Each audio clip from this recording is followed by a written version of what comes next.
Halo, selamat malam teman-teman sahabat SPM dimanapun berada. Kembali lagi di Kopi Jonas episode ke-7.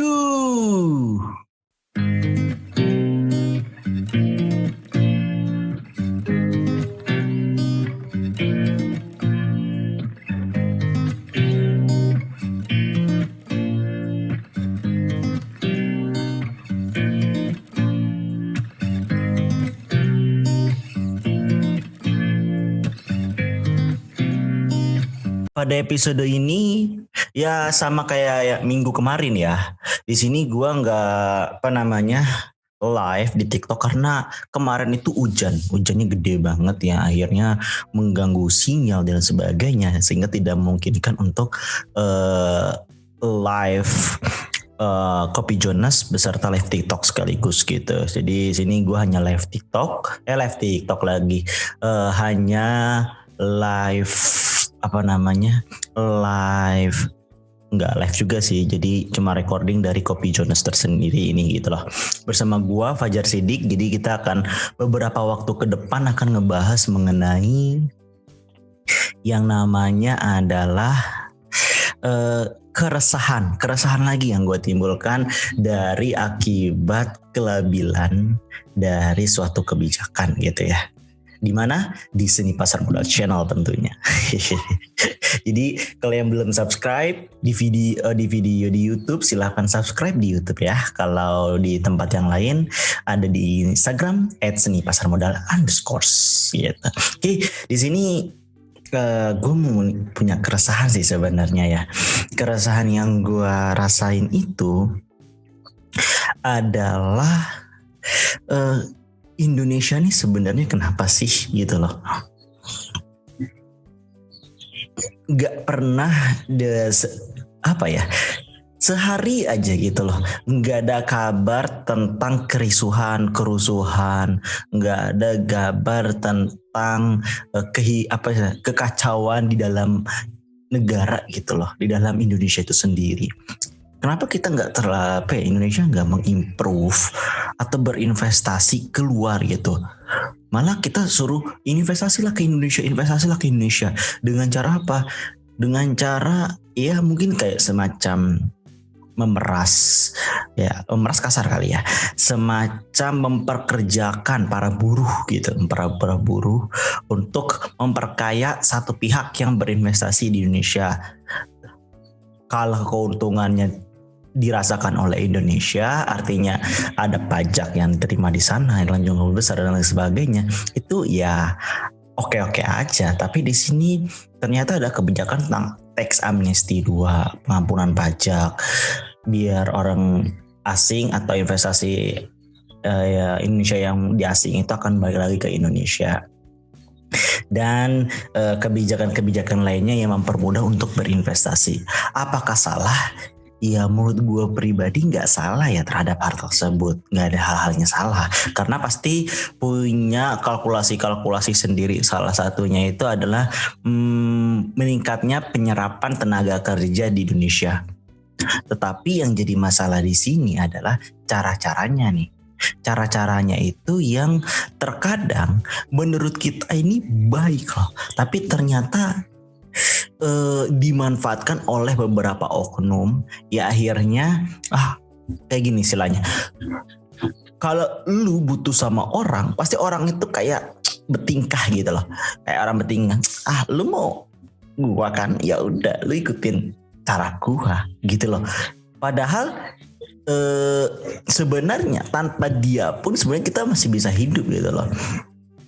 Contoh paling nyata siapa? Di negeri Jepang deh, negeri Jepang nggak sangat bergantung sama asing, nggak sangat gitu loh, karena dia membudayakan yang namanya budaya lokal gitu, dimana semuanya itu berani berinvestasi di situ dan bisa menjadi negara maju. Cinta terhadap negerinya itu sangat tinggi gitu loh. Terlepas dari gue nggak tahu kalau masalah kisruh yang ada di setiap negara itu apakah sama case-nya kayak di Indonesia, I don't know gitu ya. Tapi yang jelas terlalu exposure-nya itu ke situ gitu loh. Kenapa kita nggak seperti exposure yang berlebihan itu, maksudnya misalkan terhadap suatu kebijakan A ataupun terhadap suatu pejabat A gitu. Lalu selama beberapa hari akan selalu dibahas, mau di berita apa ataupun dimanapun itu, ngebahas tentang si case itu, tentang kasus itu. Padahal kan ya udah sekali berita udah selesai gitu loh. Kita ngebahas yang lain gitu loh. Kenapa menurut gua pribadi nih ya, kenapa Indonesia nggak maju-maju? Ya karena yang diberitain ya case terus. Kenapa nggak diberitain tentang yang prestasi? Kenapa yang nggak diberitakan itu tentang inovasi kayak gitu loh? Ya akhirnya membuka wawasan orang, yang akhirnya memberikan inspirasi orang. Oh bisa kayak gitu ya. Terus dia dicoba deh di sini gitu loh. Kenapa nggak gitu loh?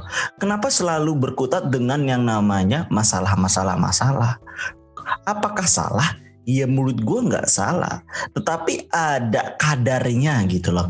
Bukan yang berlarut-larut berhari-hari memberitakan tentang hal tersebut. Kalau gitu kita nggak bakal maju-maju gitu loh. Karena ya pola pikir masyarakatnya ya udahlah, Indonesia bermasalah juga, ngapain nih investasi di Indonesia deh, atau taruh uang gue di Indonesia gitu loh. Mendingan gue taruh uang gue di luar negeri aja, lebih aman. Ya mungkin kayak forex dan sebagainya atau bitcoin yang lebih aman gitu loh. Di Indonesia bahaya deh gitu. Pola pikirnya ke sana jadi tujuannya gitu loh. Kenapa? Ya tadi berita exposure-nya itu terlalu berlebihan, nggak pada kadarnya gitu. Gue termasuk yang risih, makanya gue nggak terlalu suka baca berita yang di televisi ya. Gue nggak terlalu suka. Gue kayak bapak-bapak ya baca berita ya. Tapi ya emang kenyataannya gitu sih. Kalau kita pengen jadi investor, ya kita harus rajin-rajin baca berita. Tapi berita untuk di televisi sendiri udah sangat jarang banget. Ataupun acara televisi pun udah sangat jarang banget gue nonton. Karena itu nggak mungkin kadar pendidikannya gitu, pendidikan untuk warganya, atau menurut gue pribadi yang gue rasain, dari 1 sampai 10 mungkin nilainya cuma 1 atau 2 gitu loh, sisanya itu enggak. Memang ada beberapa televisi yang memang mengajarkan pendidikan. Contoh yang mengajarkan pendidikan itu mungkin kayak TVRI gitu kan, mengajarkan pendidikan gitu lah. Ada program-programnya yang mengajarkan tentang tersebut. Tapi kebanyakan yang lain itu ya nggak terlalu gitu loh. Ya semoga lah ke depan itu bakal berubah ya. Mungkin sekarang budayanya emang kayak gitu. Karena akan selalu berimprove kan. Hidup itu akan dinamis dan akan selalu berubah, mengikuti perkembangan zaman dan budaya. Gitu. Jadi gue harapnya sih kayak gitu ya.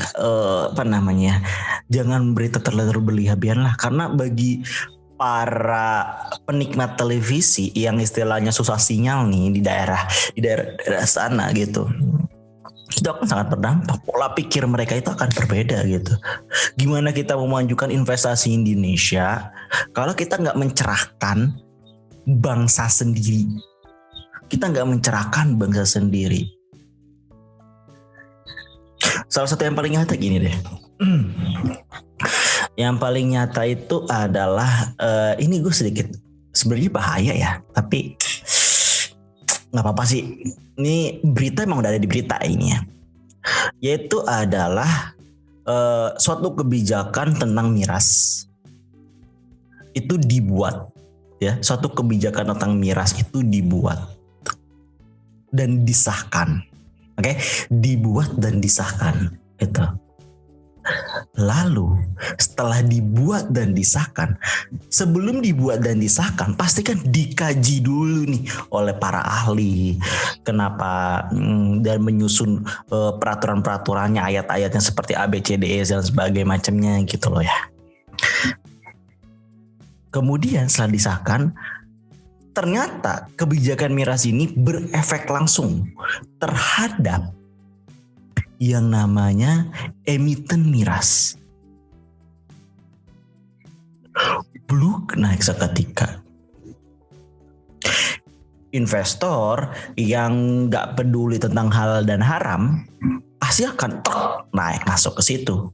Investor Indonesia, maksudnya investor Indonesia ya, akan masuk ke situ. Jebret, hantaman sana sini, masukkan sana sini, akhirnya keluarlah kebijakan baru, mencabut kebijakan lama dalam waktu tempo kurang dari 1 bulan gitu, atau bahkan kurang dari 1 minggu kali ya. Terus akhirnya harga emiten miras clok turun. Banyak yang nyangkut. Nah, yang gue heran itu kan udah dikaji, pasti karena udah dikaji pasti udah tahu dong, udah masukan sana dari para ahli dan sebagainya, akhirnya mengambil kebijakan tersebut. Kenapa dalam waktu kurang dari 1 minggu dicabut gitu loh? Artinya kan ada inkonsistensian di sini, di mana seorang investor itu perlu yang namanya suatu kestabilan, suatu konsistensi kalau pengen berinvestasi. Contohnya, seorang investor ingin ingin untung, pasti dia memilih perusahaan yang konsisten bagi dividen, yang konsisten perolehan labanya itu meningkat, bukan menurun ataupun naik seketika turun seketika gitu. Karena itu akan menjadi ketidakstabilan, akhirnya enggan untuk dipilih oleh investor gitu. Dan ini adalah salah satu case yang disebabkan oleh investor jadi aduh gitu. Gue juga nggak heran kenapa, tapi gue nggak tahu kenapa sih Indonesia kayak gini ya. Ya gue harap sih kedepannya Indonesia akan lebih stabil. Walaupun dari dulu kayaknya nggak pernah stabil. Beritanya tentang negatif terus gitu loh. Gak pernah ada berita tentang positif gitu. Ada, tapi exposure-nya tuh kurang. Mungkin kurang dimakan sama masyarakat gitu lah. Akhirnya berita beralih ke negatif aja deh gitu. Lalu positif aja. Kita harus meningkatkan positif biar istilahnya memunculkan daya imajinasi dan lain sebagainya. Karena yang bersifat positif itu baik gitu loh. Oke, ya mungkin itu aja sih salah satu keresahan gua di malam hari ini di Kopi Jonas. Ya udah nemenin di curhat gua yang nggak jelas kali ya. Tapi ya it's okay lah. Thank you sahabat SPM yang udah pantengin terus dari tadi sahabat SPM di Kopi Jonas episode ke-7. Jadi bagi yang pengen pantengin terus sahabat SPM itu bisa dengarkan di Spotify.fm ataupun bisa di YouTube di Seni Pasar Modal. Oke? Thank you, selamat malam minggu dan see you, bye-bye.